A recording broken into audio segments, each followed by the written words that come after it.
আসসালামু আলাইকুম, শুভ দুপুর সবাইকে। আজকের রান্না ডিম ভুনা আর বাঁধাকপি বা পাতাকপি ভাজি। আলু দিয়ে পাতাকপির ভাজি এই যে প্রথমে কেটে নিয়েছি, তারপরে ধুয়ে নিয়ে আলু কুচি করেও কেটে নিয়েছি, দিয়ে আপনি লবণ আর হলুদ দিয়ে সেদ্ধ করে নিচ্ছি। আর এই ফাঁকে আমার মেয়ের এই যে ভাইরাল ডিম, ও হচ্ছে খাবে আজকে, যেহেতু ডিম রান্না, ও বললো যে আমি একটা খেয়ে, ঠিক আছে খাও। তেঁতুল, সস, ধনিয়া পাতা, কাঁচামরিচ, শসা, টমেটো সব কিছু একসাথে মাখিয়ে এই যে খাচ্ছে।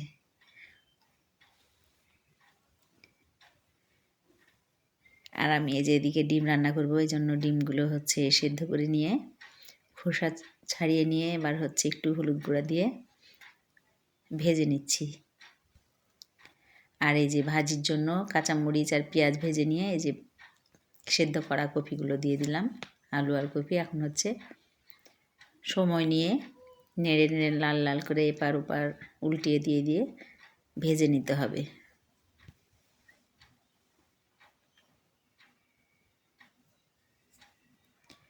আর আমি এই যে ছাদে যে মরিচের গাছ লাগিয়েছি, এখান থেকে কিছু আমি মরিচ নিয়ে নিচ্ছি। কাঁচামরিচ দিয়েছি ভাজিতে, আবারও আমি এই যে গাছের টাটকা মরিচগুলো দিব।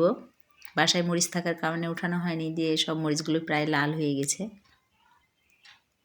ড্রাগনের টবের মধ্যে হচ্ছে একটা মরিচ গাছ হয়েছে, যাতে অনেক পরিমাণে মরিচ ধরেছে।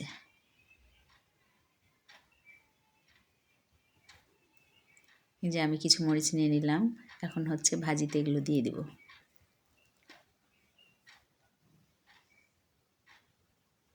এই যে আমি ফেড়ে নিয়েছি, নিয়ে দিয়ে দিলাম।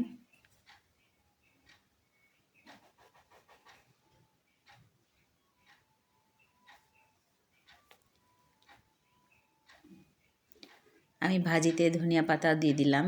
আমার ভাজি প্রায় কমপ্লিট হয়ে গেছে।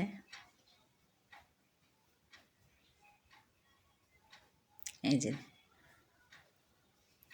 আমার ভাজি কমপ্লিট, মাশাআল্লাহ অনেক সুন্দর হয়েছে।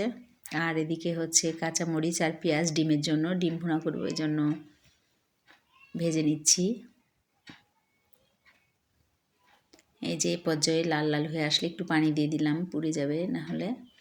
এবার আদা রসুন বাটা, কাঁচা জিরা বাটা, হলুদ গুঁড়া, মরিচ গুঁড়া, এই যে আদা রসুন বাটা দিয়ে দিলাম। এখন হচ্ছে একে একে সব মশলাগুলো আমি দিয়ে দেব। হলুদের গুঁড়ো দিলাম, এবার হচ্ছে মরিচ গুঁড়া দিলাম,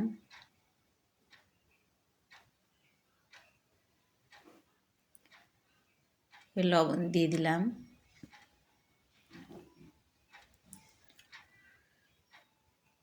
জিরা গুঁড়া দিয়ে দিলাম, কাঁচা জিরা বাটা।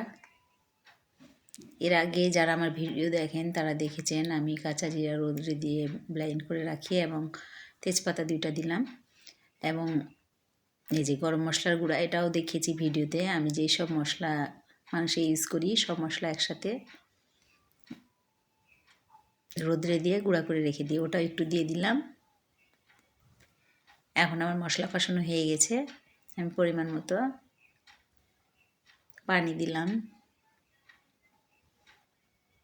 নামানোর আগ দিয়ে আমি আবার ধনিয়া পাতা দিয়ে নামিয়ে নেব।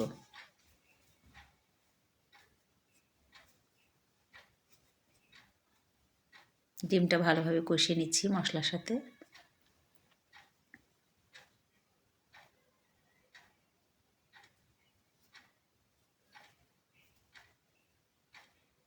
আল্লাহ হাফেজ।